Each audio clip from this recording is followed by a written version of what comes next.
ඒ මොහොතේ ඒ කියන මොහොතේ අනුර කුමාර මහත්තයාට මතෙත් මට කියන්න ඕන.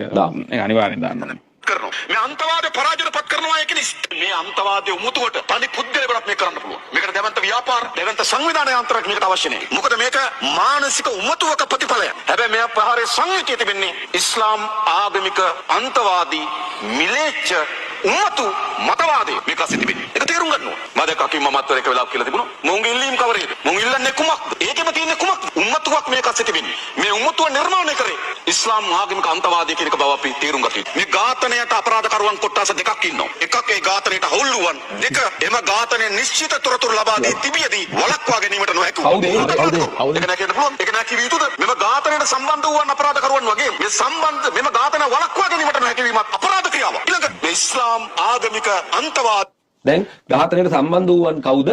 ඝාතනේ වළක්වා ගන්න බැරි වුණේ කවුද? අන්න ඒගොල්ලන් නම් ටික කියන්නේ නිකම්ම. ඔච්චර ලස්සනට අපිට ඕක පැහැදිලි කරන්න බෑ. ඕක එච්චර ලස්සනට එතුමා පැහැදිලි කරනවා ඒ කාලේ.